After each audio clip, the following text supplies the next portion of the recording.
مجھے اس عربی کے گھر کام کرتے ہوئے ابھی 10 دن ہی گزرے تھے کہ میں خود کو غیر محفوظ سمجھنے لگی تھی۔ میں دن رات کے لیے دبئی میں ایک بنگلے میں ملازمہ تھی۔ اس بنگلے کی مالکن ایک عربی عورت تھی۔ اس نے مجھے کچن کے کام کاج کے لیے رکھا تھا۔ میں بہت اچھا کھانا بناتی تھی، اسی لیے اس عورت کو میرے ہاتھ کے بنے ہوئے کھانے بے حد پسند آئے تھے اور اس نے مجھے ایک معقول رقم دے کر اپنے گھر پر ملازمت پر رکھ لیا۔ اس سے پہلے میں ایک معمولی سے ہوٹل میں کھانا بنانے کا کام کرتی تھی، جہاں تنخواہ بھی کم تھی اور محنت بھی زیادہ۔ میری والدہ بیمار رہتی تھی اور میں ہی اس کا واحد سہارا تھی، اور وہ میری عمر 18 سال تھی۔ میں دیکھنے میں بے حد خوبصورت تھی، لیکن غربت کی وجہ سے مجبوراً گھر سے نکلنا پڑا۔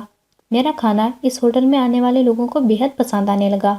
وہ عربی عورت اور اس کا شوہر وہاں پر اکثر کھانے کے لیے آتے تھے۔ حالانکہ وہ لوگ بہت امیر تھے اور ہمارا ہوٹل بہت معمولی سا تھا، لیکن یہاں آنے کی ان کی اصل وجہ میرے ہاتھ کے کھانوں کا ذائقہ تھا، جو انہیں کھینچ کر لے آتا تھا۔ ایک بار میری بیمار ماں کا انتقال ہو گیا، اس لیے میں ہوٹل میں کھانا پکانے نہیں جا سکی۔ میری ماں کے علاوہ میرا کوئی اور بھی نہیں تھا۔ میں تو صدمے میں آ چکی تھی، لیکن یہ بھی جانتی تھی کہ اگر کام نہیں کروں گی تو گزر بسر کیسے ہوگی۔ لیکن مجھے 2 دن کی چھٹی کے بعد دیکھ کر مالک مجھ پر بھڑک اٹھا، مجھ پر چیخلے چلانے لگا کہ تمہاری وجہ سے میری ایک دن کی ساری گاہکی خراب ہو گئی۔ میرے ہوٹل کے مالک نے تو مجھے سب گاہکوں کے سامنے ہی ذلیل کرنا شروع کر دیا۔ میں رونے لگی۔ میں نے کہا کہ میری ماں مر چکی ہے، میں بے سہارا ہو کر رہ گئی ہوں، اور آپ بجائے میری بات سمجھنے کے مجھ پر چلا رہے ہیں۔ وہ کہنے لگا، تمہاری ماں مر گئی ہے تو میں کیا کروں؟ میں پیسے کام کرنے کے دیتا ہوں، چھٹی کرنے کے نہیں۔ نکلو میرے ہوٹل سے باہر، تم جیسی لڑکی کی مجھے کوئی ضرورت نہیں۔ وہ عربی عورت یہ سب دیکھ رہی تھی۔ میں روتے ہوئے ہوٹل سے باہر نکل گئی۔ وہ دونوں میاں بیوی میرے پاس آئے اور وہ عربی عورت کہنے لگی، کیا تم یہاں کے کھانے بناتی ہو؟ میں نے روتے ہوئے اسبات میں سر ہلا دیا۔ وہ کہنے لگی، تمہارے ہاتھ میں تو بہت ذائقہ ہے۔ پھر وہ مجھے اپنے ساتھ اپنے گھر لے گئی۔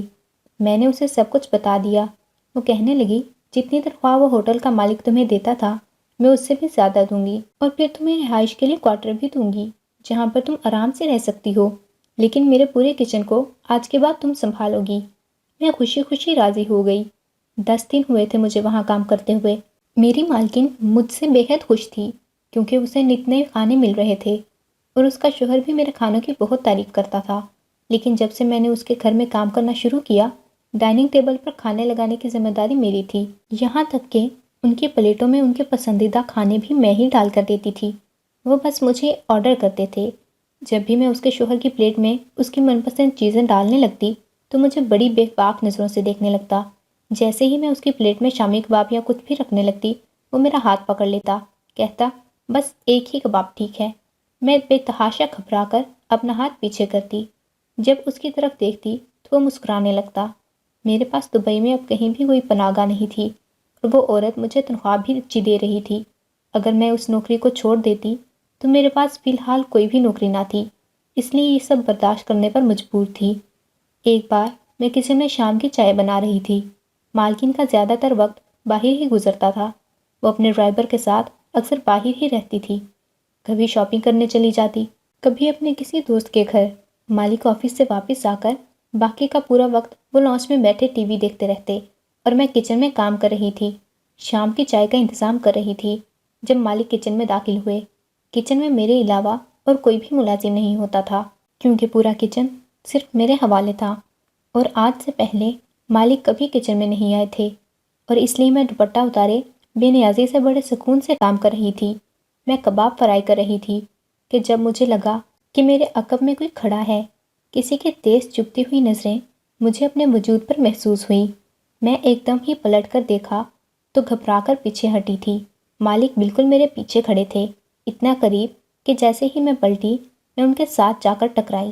ایک دم ہی میں نے بے ساختہ قدم پیچھے کیے تو پیچھے کوکنگ رینج تھا۔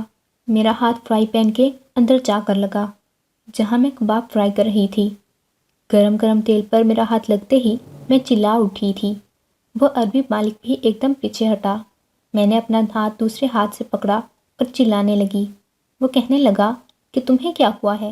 میں نے کہا، آپ یہاں کیا کرنے آئے تھے؟ اس بار میرا لہجہ سخت تھا۔ جلن اتنی شدید تھی کہ مجھ سے برداشت نہیں ہو رہی تھی۔ ٹپ ٹپ میری آنکھوں سے آنسو بہنے لگے تھے۔ اس نے ایک دم ہی میرا ہاتھ پکڑ لیا اور دیکھنے لگا۔ میری پوری ہتھیلی سرخ ہو چکی تھی۔ کہنے لگا، تمہارا ہاتھ تو بہت زیادہ جل گیا ہے، لاؤ میں تمہاری دوا لگا دوں۔ میں نے ان کے ہاتھ سے اپنی کلائی کھینچی۔ میں نے کہا، پیچھے ہٹیں آپ، کچن میں کیا کرنے آئے تھے اور میرے پیچھے کیوں کھڑے تھے؟ وہ کہنے لگا، مجھے بھوک لگی تھی، اسی لیے میں نے سوچا دیکھوں کچن میں تم کیا بنا رہی ہو۔ مجھے کیا پتا تھا کہ تم یوں اچھل کر اپنا ہاتھ جلا بیٹھو گی۔ اس شخص نے میری کلائی نہیں چھوڑی تھی۔ میرے ہاتھ میں شدید جلن تھی۔ وہ مجھے اپنے ساتھ کچن سے باہر لے آیا۔ مجھے دوپٹہ اوڑھنے کی بھی فرصت نہیں ملی تھی۔ سب کچھ بہت اچانک ہوا تھا۔ میں نہیں جانتی تھی کہ وہ سیدھا مجھے اپنے کمرے میں ہی لے جائے گا۔ وہ مجھے اپنے کمرے میں لے گیا۔ بڑی بے تکلفی سے اس نے مجھے بیڈ پر بٹھایا اور سائڈ ٹیبل کے دراز سے فرسٹ ایڈ باکس نکالا۔ اس میں سے ایک ٹیوب نکالی اور میرے ہاتھ پر لگانے لگا۔ جیسے ہی وہ میرے ہاتھ پر لگی، جلن شدت سے ہوئی تھی۔ میں تو بلبلا اٹھی۔ میں نے ہاتھ اس کے ہاتھ سے چھڑانا چاہا، لیکن شاید وہ جانتا تھا کہ میں کس تکلیف سے گزر رہی ہوں۔ اپنا ہاتھ میں چھڑواؤں گی۔ اس نے میری کلائی مضبوطی سے پکڑ رکھی تھی۔ کہنے لگا، بس 2 منٹ برداشت کر لو، ابھی ٹھیک ہو جائے گا۔ یہ سن کر میں نے اپنی آنکھیں بند کر لیں اور ضبط کرنے لگی۔ اچانک سے مجھے لگا جیسے کسی کی تیز نظریں میرے پورے وجود پر سفر کر رہی ہوں۔ ایک دم ہی میں نے اپنی آنکھیں کھولیں تو وہ شخص میرے چہرے کو بڑے غور سے دیکھ رہا تھا۔ تب مجھے احساس ہوا کہ میں نے تو دوپٹہ بھی نہیں اوڑھ رکھا۔ مجھے بڑی سبکی سی محسوس ہوئی تھی۔ میری آنکھوں سے تکلیف کی وجہ سے آنسو بہہ رہے تھے۔ میں نے کہا کہ میری جلن ہٹ گئی ہے، میرا ہاتھ چھوڑیں۔ لیکن جو بات اس عربی نے مجھ سے کہی، میرے ہوش اڑ گئے۔ میں سوچ بھی نہیں سکتی تھی کہ وہ شخص مجھ سے اس قسم کی بات بھی کر سکتا ہے۔ میں نے بڑی زور سے اپنا ہاتھ کھینچ کر اس کی گرفت سے آزاد کروایا تھا اور پھر اٹھ کر وہاں سے باہر بھاگ گئی۔ میرے دل کی دھڑکن اس وقت بہت تیز چل رہی تھی۔ میں کچن میں جانے کی بجائے کوارٹر میں آ گئی۔ مجھ پر بدحواسی اس قدر طاری تھی کہ میں اپنی تکلیف تو گویا بھول ہی بیٹھی تھی۔ میں تو اس عربی کی بات پر یوں تھی کہ سانس لینا بھی بھول گئی ہوں۔ وہ کیسے مجھ سے اس قسم کی بات کر سکتا تھا؟ گھبراہٹ کے مارے جب مجھے کچھ نہ سوجا تو میں رونے لگی۔ اپنی ماں کے مر جانے پر پھر سے رونے لگی۔ جب تک وہ زندہ تھی بے شک بیمار تھی، لیکن میرے لیے تحفظ کا باعث تھی۔ مجھے لگا جیسے میں بالکل تنہا رہ گئی ہوں۔ میں رو رہی تھی جب میرے کوارٹر کا دروازہ کسی نے کھٹکھڑایا۔ میرا تو دل یوں تھا جیسے سینہ شگاف کر کے باہر آ جائے گا۔ میں بے حد گھبرا گئی تھی۔ میں نے بامشکل پوچھا کہ کون ہے، تو باہر سے مالکن کی آواز آئی کہ دروازہ کھولو۔ دروازہ کیوں بند کر رکھا ہے تم نے؟ مالکن کا لہجہ بڑا سخت تھا۔ میں نے دروازہ کھولا تو کہنے لگی، تمہیں ذرا بھی احساس ہے اپنی لاپرواہی کا؟ کچن سے بدبو اٹھ رہی ہے، کباب جل کر خاک ہو چکے ہیں، چائے پکتے پکتے جل گئی ہے، اور تم ہو کے کوارٹر میں بیٹھی ہو، وہ بھی دروازہ لاک کیے۔ کیا کر رہی تھی تم؟ میں تو بھول ہی گئی تھی کہ کچن میں سارے چولہے ویسے ہی جل رہے تھے۔ میں نے روتے ہوئے اپنا ہاتھ مالکن کے سامنے کر دیا۔ میں نے کہا، یہ دیکھیں میرا ہاتھ جل گیا۔ یکدم وہ چپ ہو گئیں۔ کہنے لگی، کیا ہوا ہے تمہیں؟ میں رونے لگی۔ جلے ہاتھ پر مجھے اتنا رونا نہیں آ رہا تھا جتنا اپنی غربت اور بے بسی پر آ رہا تھا۔ میں تنہا تھی، بے بس تھی، مجبور تھی۔ اسی لیے اس شخص کی اتنی ہمت ہوئی تھی کہ مجھ سے اس قسم کی بیہودہ باتیں کر سکے۔ میرا یوں رونے پر مالکن کا غصہ ختم ہوا تھا۔ کہنے لگی، اچھا اچھا، تم چپ کر جاؤ، میں آج بازار سے منگوا لیتی ہوں اور تمہیں بھی ڈرائیور کے ساتھ ڈاکٹر کے پاس بھجوا دیتی ہوں۔ جلدی آرام آ جائے گا تمہارے ہاتھ کو۔ لیکن تمہارا یہ ہاتھ جلا کیسے؟ اب میں اسے کیا بتاتی کہ اس کا شوہر کس قسم کا ہے؟ وہ تو مجھے برا بھلا کہتی، مجھ پر الزام لگا کر مجھے دھکے دے کر نکال دیتی۔ میں کہاں جاتی؟ بہرحال کھانا ہوٹل سے آیا تھا اور مالکن نے مجھے ڈرائیور کے ساتھ ڈاکٹر کے پاس بھی بھجوا دیا تھا۔ میں گھر آ کر کھانا کھا کر سو گئی۔ چند ہی دن میں میرا ہاتھ کافی بہتر ہو گیا تھا۔ میری مالکن بہت اچھی تھی، لیکن اس کا شوہر، مجھے اس سے خوف محسوس ہونے لگا تھا۔ ایک بار مالکن کسی سے فون پر بات کر رہی تھی کہ ایک دم ان کے چہرے کی رنگت بدلی۔ وہ کہنے لگی، کیا ہوا ہے اسے؟ میں اس وقت ان کے لیے فریش جوس بنا کر لائی تھی۔ میں نے سامنے ٹیبل پر رکھ دیا، لیکن انہوں نے جوس پینے کے بجائے پیچھے کر دیا۔ مجھ سے کہنے لگی کہ میرے بھائی کا ایکسیڈنٹ ہو گیا ہے، میں ہاسپٹل جا رہی ہوں، ہو سکتا ہے کہ میں رات وہیں پر رک جاؤں۔ تم ایسا کرنا، جب میرا شوہر آئے تو اسے کھانا دے دینا۔ پھر کہنے لگی، رات 2 بجے وہ بلیک کافی پیتا ہے، ویسے تو اس ٹائم میں بنا دیتی ہوں، لیکن میں شاید نہ آؤں۔ تو تم اسے 2 بجے بلیک کافی دے کر ہی اپنے کمرے میں جانا، یہ نہ ہو کہ تم لاپرواہی سے سو جاؤ۔ یہ سن کر مجھے بے چینی سی ہونے لگی تھی۔ رات 2 بجے میں اس شخص کو اس کے کمرے میں بلیک کافی دینے کے لیے تیار نہ تھی۔ بہرحال میں چپ ہو گئی۔ صبح کو تو پھر بھی ملازمین گھر پر ہوتے جو کہ گھر کے کام کاج کرتے تھے، لیکن رات کے وقت یا تو میں ہوتی تھی یا پھر چوکیدار جو پوری رات مین گیٹ پر ڈیوٹی دیتا تھا۔ گھر کے اندر مالکن اور مالک کے علاوہ صرف میں تھی۔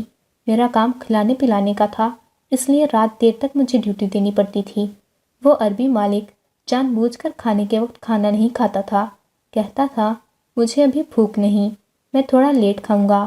مالکن کھانا اپنے وقت پر کھاتی تھی اور 10 بجے سونے کے لیے اپنے کمرے میں چلی جاتی۔ وہ شخص جان بوجھ کر مالکن کا کمرے میں جانے کا انتظار کرتا۔ جب میں کوارٹر میں جانے کے لیے سب کچھ سمیٹ رہی ہوتی تو کہتا کہ تمہیں میں نظر نہیں آتا، چلو میرے لیے کھانا گرم کر کے لگاؤ۔ مجھے اس شخص کی اس قسم کی حرکتوں پر بہت غصہ آتا تھا۔ میں کھانا گرم کر کے لگا دیتی، جیسے ہی واپس پلٹنے لگتی تو کہتا پلیٹ میں ڈالو، کیا اب مجھے دوبارہ سے سکھانا پڑے گا؟ تمہاری بیگم صاحبہ نے بتایا نہیں تھا کہ کھانا پلیٹ میں بھی تم ہی ڈالو گی، یہ تمہاری ڈیوٹی ہے۔ وہ بڑے سخت لہجے میں مجھ سے بات کرتا۔ میں جانتی تھی کہ وہ یہ سب کیوں کر رہا ہے۔ جیسے ہی میں اس کی پلیٹ میں کھانا ڈالنے لگتی تو وہ میرا ہاتھ پکڑ لیتا، کہتا بس اتنا ہی کھاؤں گا۔ شاید وہ بہانے ڈھونڈتا تھا میرے قریب آنے کی، مجھے چھونے کی۔ میں اس کی اس قسم کی حرکتوں سے عاجز آ چکی تھی، اسی لیے رات 2 بجے کی کافی کا سوچ کر میرا دل بے چین ہوئے جا رہا تھا۔ عربی مالک شام کو ہی گھر آ گیا تھا۔ مجھ سے پوچھنے لگا کہ تمہاری بیگم صاحبہ کہاں ہیں؟ میں نے کہا ان کے بھائی کا ایکسیڈنٹ ہو گیا ہے اور ہاسپٹل گئی ہیں۔ یہ سن کر اس کے چہرے پر مسکراہٹ پھیل گئی تھی۔ یہ دیکھ کر مجھے بڑی حیرت ہوئی کہ اسے تو پریشان ہونا چاہیے تھا، بلکہ اصولاً اسے بھی اپنے سالے کی خیریت پوچھنے کے لیے ہاسپٹل جانا چاہیے تھا، لیکن وہ تو یوں صوفے پر بیٹھا جیسے بہت بڑی مصیبت اس کے سر سے ٹل گئی ہو۔ کہنے لگا چلو اچھا ہے، کچھ پل سکون کے گزریں گے۔ پھر مجھ سے کہنے لگا چائے بناؤ میرے لیے، اور ایسا کرو اس کے ساتھ کچھ فرائی بھی کر دینا، اور چائے اس بار میرے کمرے میں لے کر آنا، تم سے کچھ بات بھی کرنی ہے۔ بڑے معنی خیز انداز میں یہ کہہ کر وہ اپنے کمرے میں چلا گیا۔ میرا دل تھک سے رہ گیا تھا، یہ کہیں وہ مجھ سے ویسے ہی فضول باتیں نہ کرے جیسے کہ پہلے کر رہا تھا۔ میں نے چائے بنائی، کباب تلے، تھوڑی فش فرائی کی اور پوری ٹرے لے کر اس کے کمرے کے دروازے پر دستک دینے لگی۔ جیسے ہی وہ دروازہ کھولے گا میں باہر سے ہی اسے پکڑا دوں گی، لیکن میں نہیں جانتی تھی کہ کمرہ کھلا ہوا ہے۔ کہنے لگا اندر آ جاؤ۔ میں نے بمشکل ایک ہاتھ سے ٹرے کو سنبھالا اور دوسرے ہاتھ سے دروازہ کھولا۔ وہ سامنے بیڈ پر دراز تھا اور اس وقت اپنا نائٹ سوٹ پہنے ہوئے تھا۔ مجھے دیکھ کر مسکرانے لگا۔ میں نے ٹرے اس کے سامنے رکھی اور فوراً سے پلٹ گئی۔ اس سے پہلے کہ میں کمرے کے دروازے کی جانب جاتی، اس نے میری کلائی کو بڑے زور سے پکڑا تھا۔ ایک دم ہی مجھے اپنے قدم روکنے پڑے۔ پھر وہ کھڑا ہو گیا، کہنے لگا کس بات کی اکڑ ہے تمہیں؟ تم ہو گیا چیز۔ میں نے کہا کہ میرا ہاتھ چھوڑے۔ وہ کہنے لگا پہلے میری بات کا جواب دو، میں تمہارا ہاتھ چھوڑ دوں گا، اور آج تو تمہاری بیگم صاحبہ بھی گھر پر نہیں ہے جو تمہیں بچا سکیں۔ وہ کمینگی سے یہ کہہ کر مسکرایا تھا۔ میں نے کہا کہ میرا ہاتھ چھوڑیں ورنہ میں شور مچا دوں گی۔ کہنے لگا اچھا ٹھیک ہے، مچاؤ شور۔ یہ کہہ کر اس نے میرے منہ پر ہاتھ رکھا تھا، پھر مجھے اپنے کمرے سے باہر لے گیا اور اوپر کی سیڑھیاں زبردستی مجھے چڑھانے لگا۔ میں اس وقت مکمل اس کی گرفت میں تھی اور اس نے میرے منہ پر ہاتھ رکھا تھا۔ وہ مجھے اوپر کے پورشن میں ایک کمرے میں لے گیا۔ اس نے کمرے کا دروازہ بند کیا اور میں روئے جا رہی تھی۔ وہ شخص ہنس رہا تھا، کہنے لگا تمہیں شرافت کی زبان سمجھ میں نہیں آتی تھی، اس لیے مجبوراً مجھے یہ سب کرنا پڑا۔ میرا جی چاہ رہا تھا کہ میں اس شخص کا قتل کر دوں یا خود کو ختم کر لوں۔ جانے غریب لڑکی کو یہ امیر لوگ یوں اپنی جاگیر سمجھ کر اس کی عزت پامال کرنے سے پہلے ایک منٹ یہ نہیں سوچتے کہ وہ لڑکی برباد ہو جائے گی۔ اس نے اپنی جیب سے بہت سارے درہم نکالے اور میرے منہ پر پھینک کے کہنے لگا یہ تمہاری منہ بند رکھنے کی قیمت ہے۔ کہنے لگا کہ اپنی زبان مت کھولنا، مالا مال کر دوں گا تمہیں۔ میں نے وہ سارے پیسے اٹھائے اور اس شخص کی طرف پھینکے۔ میں نے کہا اپنے پاس رکھو اور میں مالکن کو ضرور بتاؤں گی۔ یہ کہہ کر میں جیسے ہی بیڈ سے اٹھی تھی اس نے مجھے زور سے بازوؤں سے پکڑا۔ کہنے لگا اگر اس عورت کے سامنے تم نے کچھ بھی کہا تو یاد رکھنا تم پر جھوٹا الزام لگا کر گھر سے باہر نکلوا دوں گا۔ وہ میری بات پر بھروسہ کرے گی، تم پر نہیں، سمجھی؟ یہ کہہ کر وہ شخص کمرے سے باہر چلا گیا۔ میں نے اپنے آنسو پونچھے، پیسے وہیں رہنے دیے اور سیدھی اپنے کوارٹر میں آ گئی۔ اپنے کپڑے اٹھائے اور گھر سے باہر جانے کے لیے چوکیدار سے کہنے لگی۔ وہ مجھے روتا دیکھ کر کہنے لگا کہ جب تک بیگم صاحبہ نہیں آتی میں تمہیں یہاں سے جانے نہیں دوں گا۔ میں نے کہا کہ مجھے یہاں کام نہیں کرنا۔ اس شخص کی اب میں شکل بھی نہیں دیکھنا چاہتی جس نے مجھے برباد کر کے رکھ دیا تھا، لیکن وہ چوکیدار نہ مانا۔ اس نے انٹر کام سے اندر ہی عربی مالک سے کہہ دیا کہ یہ لڑکی گھر سے بھاگ رہی ہے اور جانے کا کہہ رہی ہے۔ کچھ دیر بعد ہی مالک وہاں پر مجھے بڑی غصیلی نظروں سے دیکھنے لگا، لیکن مجھے اب کسی چیز کی کوئی پرواہ نہ تھی۔ میں نے کہا مجھے یہاں نوکری نہیں کرنی، میں جانا چاہتی ہوں۔ اس نے چوکیدار سے کہا کہ اس کا سامان چیک کرو، یہ جو اتنی جلدی مچا رہی ہے یقیناً کچھ چوری کیا ہوگا۔ میں چور تو ہرگز نہ تھی، مجھے اس لیے کوئی پرواہ نہیں تھی۔ اس چوکیدار نے جیسے ہی میرا سامان دیکھا تو اس میں سونے کا ایک لاکٹ اور چین نکلی۔ اسے دیکھ کر میں بھی حیران ہو گئی تھی کیونکہ میں نے وہ چوری نہیں کیا تھا، وہ مالکن کی تھی۔ یہ دیکھ کر مالک کہنے لگا، کرو پولیس کو فون، اس لڑکی کو میں پولیس کے حوالے کرتا ہوں۔ یہ سن کر میری جان پر بنی تھی۔ جس اذیت سے میں کچھ دیر پہلے گزری تھی، پولیس والے بھی میرے ساتھ وہی کھیل کھیل کر مجھے برباد کر دیتے اور نہ جانے میں دبئی کے جیل میں کب تک پڑی رہتی۔ مجبوراً مجھے اس شخص کے سامنے ہار ماننی پڑی۔ میں نے ہاتھ جوڑ کر کہا میں نے کوئی چوری نہیں کی۔ وہ شخص کمینگی سے مسکرایا، کہنے لگا ٹھیک ہے، میں تمہاری اس بات کو یہیں ختم کر دیتا ہوں، لیکن جیسے تم کام کر رہی ہو کرتی رہو، یہاں سے جانے کی بات مت کرنا۔ پھر اس نے چوکیدار کو نہ جانے کیا اشارہ کیا کہ چوکیدار مسکرانے لگا۔ میں سمجھ گئی کہ یہ ان کا آپس کا رچایا ہوا کوئی ڈرامہ تھا، لیکن میں بے بس تھی، اس لیے اپنے کمرے میں آ کر بیٹھ کر رونے لگی۔ 1 مہینے میں وہ مالک کئی بار میرے ساتھ آ کر زبردستی گناہ کر چکا تھا۔ میری طبیعت کچھ دنوں سے ٹھیک نہیں تھی، بار بار چکر آنے لگتے تھے۔ ایک بار میری طبیعت بہت زیادہ خراب ہو گئی، مالکن نے ڈرائیور کے ساتھ ڈاکٹر کے پاس بھجوا دیا۔ جو خبر ڈاکٹر سے مجھے ملی سن کر میرے ہوش اڑ گئے تھے۔ میں حاملہ ہو چکی تھی، لیکن یہ بات میں نے کسی کو نہیں بتائی۔